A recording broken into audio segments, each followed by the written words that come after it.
የመቀኔ ምርመራ ስመረመር የደም ካንሰር መሆኑ ተነገረኝ። የደም ካንሰር ነው ሲሉኝ ያሰብኩት ወይኔ እንዲህ የታየ ሰው ይሞታል ብዬ በጣም አለቀስኩኝ። ለከፍተኛ ሕክምና ውጭ ሀገር መታከም አለብህ ብሎ ቦርድ ወሰነ። 7 ዶክተር ወስኖ 5 ፈርሞ ህንድ ሀገር ይዤ ሄጃለሁኝ። ጸለይክልኝ። ከዛ በኋላ በዘይት ምናምን ነበር ይጸለይልኝ። የካንሰር ኃይል ስምና ስያሜን ሁሉ በኢየሱስ ስም አፈርሳለሁ።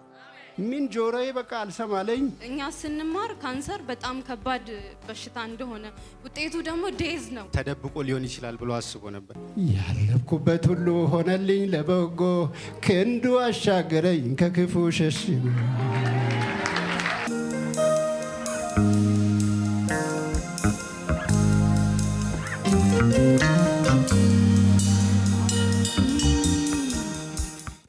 ክብር ለእግዚአብሔር ይሁን። እኔ የተደረገልኝ መሰክር የወጣሁት ምንድነው የደም ካንሰር አለበት ተብዬ ጳውሎስ ሆስፒታል ነበር ስከታተል የነበረው። 1 ወር ነበር መድኃኒት ጨርሼ ኬሞቴራፒ 1 ወር ጨርሼ የዛኔ መውጣት ምናምን አይቻልም ነበር። እንደዚህ ቸርች ምናምን መውጣት አይቻልም፣ ለኢንፌክሽን ትጋለጣለህ ተብሎ ውስጥ ነበር ስከታተል የነበረው። ከዛ የ1 ወር ኬሞቴራፒ ከጨረስኩኝ በኋላ ዶክተሮች አዩና ውጤቱ ምናምን ለከፍተኛ ሕክምና ውጭ ሀገር መታከም አለብህ ብሎ ቦርድ ወሰነ። ከዛ የ1 ወሩን ሙሉ መድኃኒት ከጨረስኩኝ በኋላ ቦርድ ወስኖ ከሆስፒታል ወጣሁኝ። ከዛ አንዳንድ ነገሮችን ፕሮሰስ ውጭ እያደረግን ወደዚህ ቸርች ለመምጣት አሰብኩኝ። ከዛ በኋላ የምትኖረው የት ነው ግን አንተ? ኮንተም ይባላል ደቡብ። ከክፍለ ሀገር ነው እንደ የመጣችሁት? ለሕክምና መጣ ነው እንዴ? ዛሜዚ ከዛ ውጭ እያለን ገስታውስ ነበረ እዛው ጳውሎስ ፊት ለፊት የነበረ እዛው አልጋ ይዘን ውጭ ሀገር ፕሮሰስ እያደረግን ወንድማችን ነበር እኔን ለመጠየቅ በመጣው የዚህ ቸርች አባል ነበረ። በቃ በዚህ አጋጣሚ የዚህ አርሞኒየም የዚህ ቸርች አባል ነበረ። አሁን ውጭ ሀገር ልትሄድ ስለሆነ በዚህ አጋጣሚ ውጭም ስላለ በፊት መድኃኒቱን እየወሰድኩ እኔ መምጣት እፈልግ ነበር ቸርቹ በአቅራቢያው ስላለ፣ ግን ኢንፌክሽን ምናምን ስለሚፈራ አያስወጡንም። በዛ አጋጣሚ አልሄድኩም ነበረ። ልክ በቃ ሪፈር ተብሎ ዲስቻርጅ ተደርጌ ከሆስፒታል እንደወጣሁኝ እሱ ለምን በዚህ አጋጣሚ በቃ ውጭ ስላለ ቸርች ለምን ሄደን ጸልዮልህ ፓስተር ጸልዮልህ ለምን አትሄድም ምናምን አለኝ። ከዛ እሁድ ቀን ነበር ሄደን፣ ፓስተር አልነበረም ያገለገለው ግን ሌላ ሰው ነበር ተጋብዞ ያገለገለው። ልክ ሲጨርሱ ፓስተርን አናገሩት። ኦኬ ችግር የለውም ጸልይለታለሁ ምናምን ብሎ ቢሮ አስገባን። የሚገርመው የዛን ቀን እያወራን ነበር። ልክ እንደዚሁ ከደም ካንሰር የዳኑ ሰዎች እየመሰከሩ ነበር። ተመሳሳይ ምስክርነት። ሃሌሉያ። በእርግጥ እኔ የመጣሁት ጀስት ተካፍዬ ለመውጣት ነበር። እንዲመጥቼ እንዲጸልይልኝ ምናምን አልነበረም። ከዛ እንዲህ በተደጋጋሚ መነገር ጀመረ። እንደዚህ ምስክርነትና ማውራት ጀመሩ። ከዛ እኔ ቁጭ ባልኩበት እያለው እነሱ ተነጋገሩና ልክ ጨርሰ ስትወጣ ጠብቀው አግኝተው ምናምን አውርተውክ መጡ። ከዛ እንሂድናን አሉኝ። እኔ ጨርሼ ልወጣ ነበር ከነሱ ጋር። እንሂድናን አሉ። የት አልኳቸው። ከዛ ፓስተር ሊጸልይልህ ነው ቢሮ ምናምን አሉኝ። ከዛ ሄድን፣ ጸለይክልኝ። ከዛ በኋላ በዘይት ምናምን ነበር ይጸለይልኝ። ከጸለይክልኝ በኋላ እስከ ሳምንት ድረስ ካለ የጌታ እራት አለ እሱን ወስደህ ሂድ አልከኝ። ከዛ ጠበቅኩኝ ሳምንት መጥቼ እዛ ጋር ነበር የተቀመጥኩት። ለመውጣት ፈሮኝ መጨረሻ የጌታ እራት ካለቀ በኋላ ከዛ እኔ ለመውጣት ፈርቼ ፓስተር ቲጂ ነበረች ይዛኝ ወጣች፣ ተጸለየልኝ። ከዛ ለሕክምና ሄደ። ብቻውን ነው የመጣው። የዛ ቀን ብቻውን ነው የመጣው። እዚህ ጋር ተጸለየለት። አባቴ እርሶ አልነበሩም አይደል? አልነበርኩም። እስቲ ትንሽ ተናገሩ። እርሶ ክብር ለእግዚአብሔር ይሁን። አሜን። እዛው እያለም እንደ እድሜው ልጅነት አይደለም፣ በእግዚአብሔር ይታመናል። በቃ እኔ ይጨነቃለሁ። ያው የአባት ልብ ታውቃላችሁ። በጣም ይጨነቃለሁ፣ በጣም አለቅሳለሁ። በፊቱ ካለቀስኩ ከዶክተሮች የሆነ ነገር ሰምቶ በቃ ተስፋ ቆርጦ ነው እንዲህ የሚሆነው ይልና ይጨነቃል ብዬ መድኃኒቱ ከተሰጠ በኋላ እኔ የሚያለቅስበት ቦታ አለ። ሂጄ አጥር ስር እንከባለላለሁ፣ አለቅሳለሁ። አንድ ጠባቂ ምንድነው ያለኝ፣ ምንድነው የጠፋብኝ ነገር አለ እንደ ብሎ ስለኝ፣ የጠፋብኝ ነገር የለም፣ እንደዚህ ልጅ ታሞብኝ አስተኝቼ ብቻዬን ነው ያለሁት፣ ከሩቅ ሀገር ነው የመጣሁት ብዬ ከዚህ ከአዲስ አበባ አሁን የተባለው እኛ የምንኖርበት ወደ 565 ኪሎ ሜትር ነው። ከዛ እሱም ብቻ ይዤ ሲመጣ ማንም ከኔ ጋር አልነበረኝም፣ ግን ኢየሱስ አለ። ክብር ለሱ ይሁን።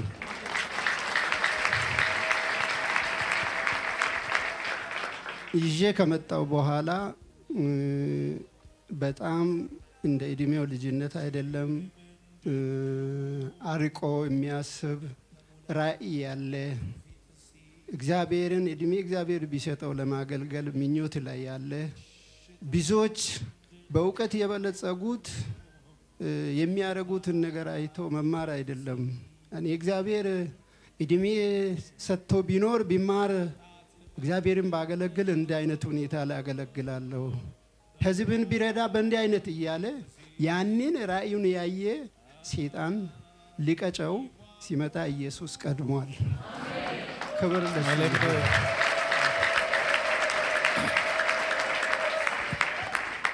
እና በቲክቶክ የዚህን ቸርች አገልግሎት በጣም ይጠማል። ካለርኩ ይላል መድኃኒት እየተሰጠው ኢንፌክሽን ስለሚፈጥር ለሽንት ቤት ሲሄድ ራሱ ሌሎች ካሉ ሊተላለፍለት ይችላል በሚል ማክስ አድርጎ በጥንቃቄ የሚወጣው ካለርኩ ይላል።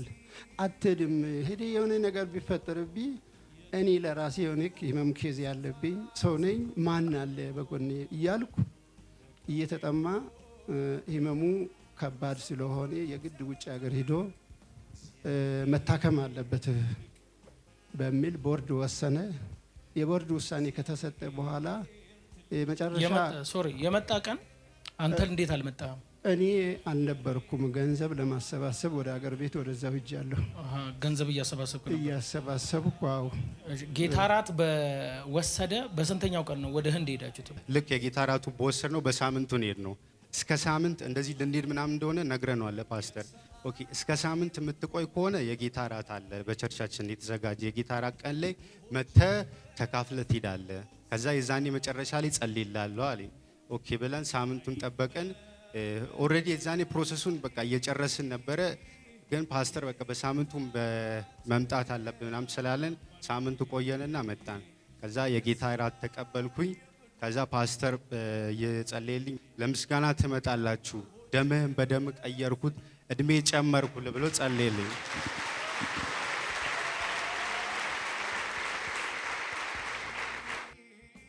ልቀቀው ሰውነቱ የካንሰር ኃይል ስምና ስያሜን ሁሉ በኢየሱስ ስም አፈርሳለሁ።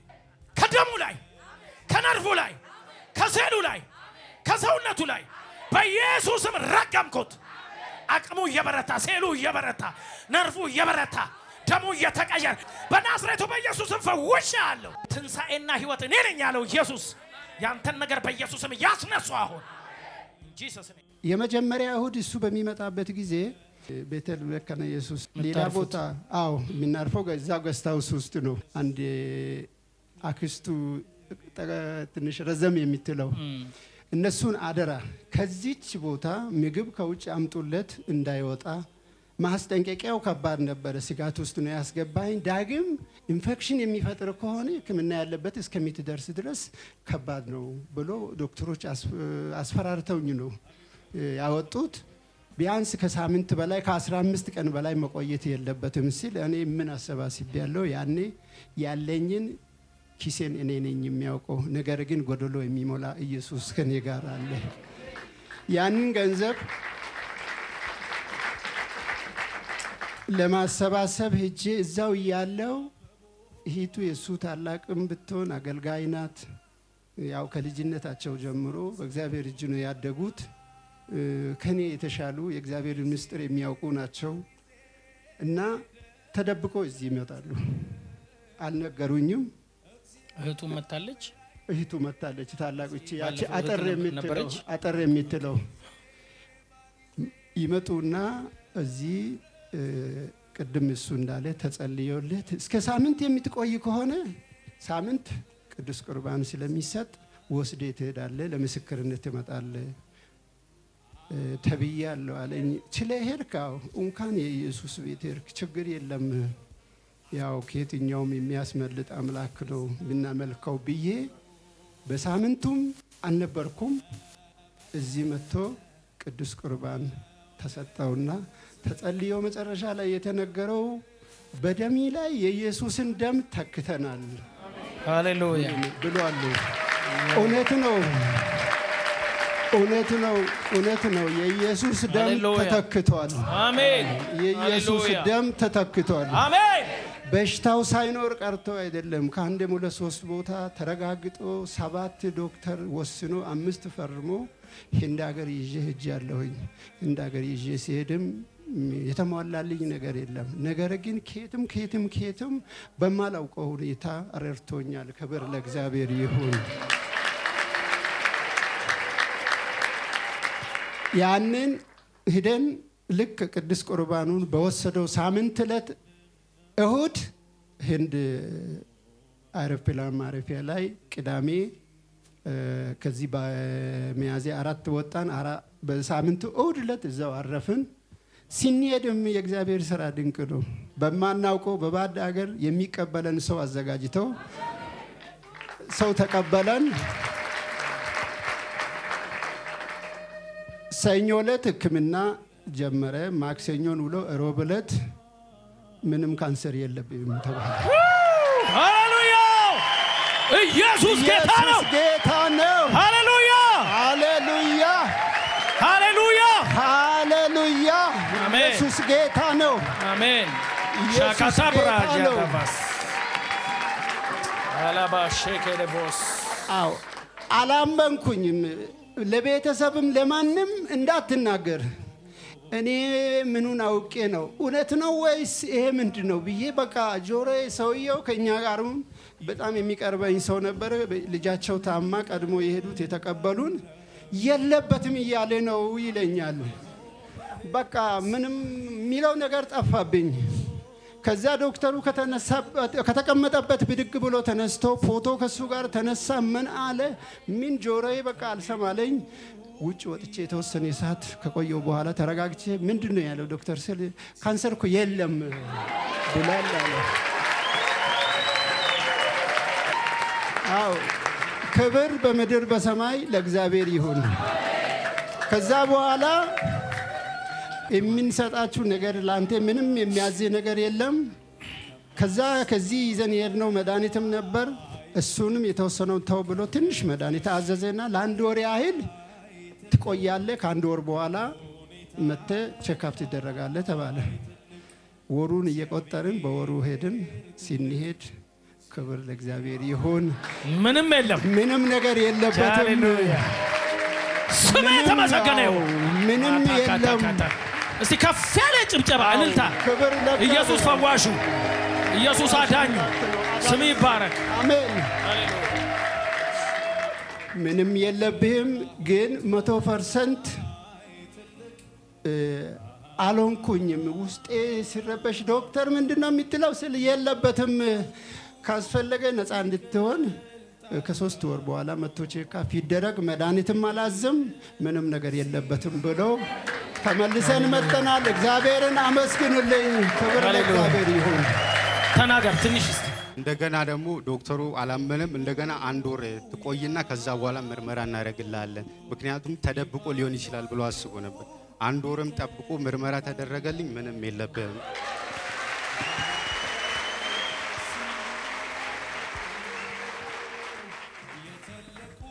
ተፈጥሮ የነበረውን ሁሉ እሱ ብሏል።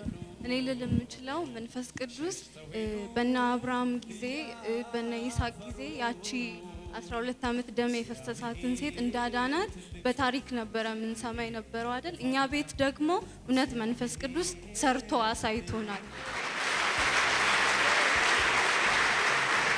እና የምናመልከው የምናምነው መንፈስ ቅዱስ እውነትም ይሰራል። እኛ ባናምነውም እንኳን እሱ ይሰራል። በቃ ይችላል። እግዚአብሔር እንደሚችል የምርም ካንሰር እኛ ስንማር ካንሰር በጣም ከባድ በሽታ እንደሆነ ውጤቱ ደግሞ ዴዝ ነው እኛ ስንማር አይደል? ግን እግዚአብሔር ይችላል። ከዚህ በላይ ነው። እኛ ከገደብንለት እኛ ይችላል ከምንለው በላይ አልፎ ይችላል መንፈስ ቅዱስ። ይሄ ነው በእኛ ህይወት የሆነው እና ይሄንን እግዚአብሔርን አመስግኑ።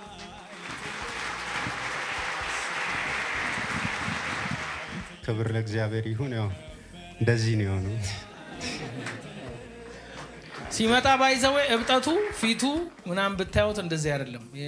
ለየት ያለ ነገር ነበር። ቅድም ሲመጣ ደነገጥኩ፣ አላወቅኩትም። እና እግዚአብሔር አሁን እንደዚህ ያሳምሮታል። እና ንጉሳችን ታማኝ ነው።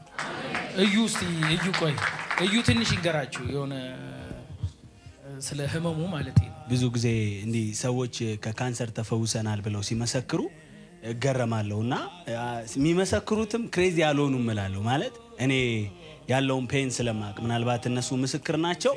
ስፔሻሊ ደግሞ የደም ካንሰር ምናልባት ዶክተሮች ብዙ ስላላችሁ ይሄን ታውቃላችሁ። እኔ የታናሽ ካሌብ የሚባል ወንድም ነበር ያለኝ እና በደም ካንሰር ተይዞ ባይዘዌ ልክ የዕለት ሁለት ሲመጣ ምናልባት ቪዲዮ እየታየ ነበር ታያላችሁ። ፊት ለፊት ነበርኩኝ። ልክ ሳየው የመሰለኝ እንደ ወንድሜ ነው። በዚህ እድሜ ነው ወንድሜ ወደ ጌታ ሄደው እና አየሁትና የደም ካንሰር ነው ሲሉኝ ያሰብኩት ወይኔ እንዲህ የታየ ሰው ይሞታል ብዬ በጣም አለቀስኩኝ። እዚህም ላይ መጸለይ አቃተኝ። እቤት ሄጄ ያን ቀን መተኛት አቃተኝ። ለምን ጸልየን ሰው ይሞታል ጌታ ሆይ እንደው እጅህን አሳየኝ በዚህ ልጅ ብዬ በጣም ጸለይኩኝ። በጌታ ፊት ነው ማለት ሰው ሲሞት እንዲሁ ያያችሁት እንዲሁ በቃ እንደምታዩት እኔ መሰለ ወጣት አይታችሁት እንደሚሞት እርግጠኛ ስትሆኑ ማለት ነው። እና እኔ ሆስፒታል ውስጥ ቁጭ ብለው አንድ አይደለም ቶሎ ሙትት በጣም ባፋጣኝ ነው ደግሞ የወሰደው ኬሞ ከኬሞ በኋላ መዳን በራሱ ምናልባት ዶክተሮች ታውቃላችሁ ይሄ ጸጉሩን ምኑ የምታዩት ውስጡ ያለውን ሴል ሁሉ ነው የሚገለው ኬሞ የሚባለው መድኃኒት። እና የካንሰር በሽታ ክፋቱ ምንድነው? ኬሞ ሲወስድ የደሙ ብቻ አይደለም ጉበት ይነካል የሆነ ነገር እና ነፃ ነው ማለት በጣም ሰው ከሞት መነሳት ማለት ነው። እና ባንዴ ለእግዚአብሔር ክብር አምጡ እስቲ ሃሌሉያ። እኛ ገብተን በ3 ቀን ውስጥ 10 ሰው ሞቶ ወጥቷል በ3 ቀን። ሌላው የሌሎች ካንሰሮች ካያችሁ ተቆርጦ ትንሽ ጊዜ አለ። የደም ካንሰር ግን በጣም ከባድ ነው። ራሱ ህክምናው ከመቅኔ ጋር የተገናኘ ነው። እና እኔ በእግዚአብሔር ፊት ሁሉ ጊዜ እላለሁ እኔ አንድ ሰው በደም ካንሰር ማቀው ሰው ሲፈወስ ማየት ፈልጋለሁና ይሄን ሪሊ እግዚአብሔር ምስክሬ እኔ ዛሬ በጣም ኢሞሽናል ነው የሆንኩት። እግዚአብሔርን አየሁት። እኔ የምሬ ነው ማለት እግዚአብሔርን እንደዚህ ነው ያየሁት። እና ልክ ወንድሜ ከሞት እንደተነሳ ነው የተሰማኝ ዛሬ። እግዚአብሔር በዛ ልክ ነው ሲሰራ ያየሁትና በጣም ከባድ ነው። አንዳንዴ አይታችሁ ሞት የሚባለው ነገር ታውቃላችሁ ካንሰር ያዘው ሲባል እንደነግጣል። እና የደም ካንሰር ደግሞ እያያችሁት ልጁ ደና ነው እንዲህ ጤነኛ ነው እያያችሁት ነው የሚሞተው። እና በዚህ ቤተሰብ የሆነው በጣም ትልቅ ነገር ነው። እግዚአብሔር ከሞት አስነስቷቸዋል። እግዚአብሔር በዚህ ቤት ጣልቃ ስለገባ በጣም ደስ ብሎኛል። በደንብ ጌታን አመስግኑና እኔም አንድ መዝሙር ሊዘምር ብዬ እስቲ ዘምር። ዘማሪም አልነበርኩም፣ ኧረ ዝም ብለህ ዘምር። ሰባኪም አልነበርኩም፣ ግን ኢየሱስ ዘምር ስላለኝ ዛሬ ዘምራለሁ። ዘምር፣ ክብር ለሱ ይሁን። ደስታ ነው። ዘምር። እሺ መዝሙር ምንኛ አማርኛ ነው ኦሮምኛ? አማርኛ ነው። ዘምርሽ። ያሳለፍኩት መንገድ መች ቀላል ሆነና ፍቅሪ ባይደርስልኝ በቤት እንዲጸና እኔማ መቻልኩኝ ልሻገር በራሴ ስንቱን ያሳለፍከኝ አንተ ነህ ኢየሱስ። ሃሌሉያ። ባስጨነቀኝ ቀን ኢየሱስ እያልኩ በከበደኝ ቀን ኢየሱስ እያልኩ የማልፍ የመሰለኝን እንደ ቀንድ አለፍኩ። ስለ ስሙ መራኝ በጽድቁ ጎዳና ከሐዘን አወጣኝ ቆምኩኝ ለምስጋና ከሞት ማዳንኩኝ ቆምኩኝ ለምስጋና። እንደመጣው ንፋስ እንደመጣው ጎርፍ ነፍሴ ብላ ነበር እንደማታልፍ ያለፍኩበት ሁሉ ሆነልኝ ለበጎ ክንዱ አሻገረኝ ከክፉ ሸሽጎ። ክብር ለኢየሱስ ይሁን። ክብር ለኢየሱስ ይሁን። ሃሌሉያ። እንዲዘምር አድርጎኛል። አባትነቱን አሳይቶኛል። ማዳኑን አሳይቶኛል። እሱ ይግዛኝ። እጆቻችሁን ዘርጉ። እግዚአብሔር ሆይ የዚህ ቤት ደስታ የዚህ ቤት በረከት ይቀጥል።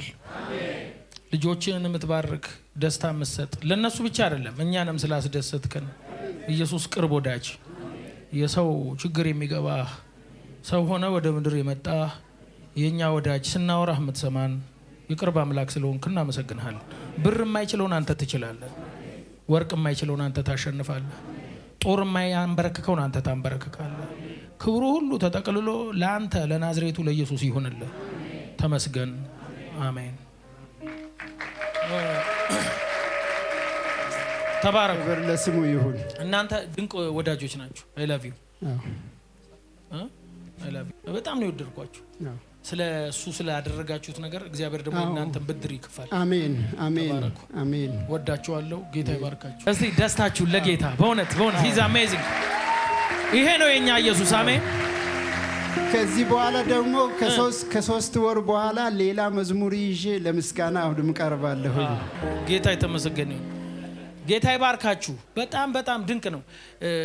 የተደነቃለ በኢየሱስ። እስቲ ዝም ብለን አንድ ሶስት እንበላ። ችግር ምንድነው? በዙፋኑ ፊት ይሟሟሉ፣ ይቀልጣሉ። እንዲህ አይነት ችግር ያለባችሁ ዛሬ በኢየሱስም ይቅለጥ። የትኛውም በሽታ ስም ይጠራበት። አሁን የቀለጠ ይሁን። አንድ ላይ አሜን በሉ። አንዴ ፈውስ ይተላለፍ እዚህ ቤት። ፈውስ ይተላለፍ እዚህ ቤት። መድኃኒት ይተላለፍ እዚህ ቤት። በረከት ይተላለፍ እዚህ ቤት። ችግር ምንድነው? በሙላት ፊት ሲቆም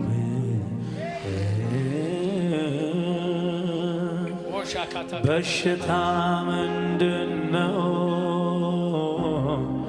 በሙላት ፊት ሲቆም ማጣት ምንድነው? በዙፋን ፊት ሲቆም ይሟሟሉ፣ ይቀልጣሉ። መገኘትን ሲረዱ የከበዱ ስጡኛለው ሄዶ እያፈሩ ይሟሟሉ፣ ይቀልጣሉ። ተመሆንህን ሲረዱ የከበዱ ቦታ ስጡኛለው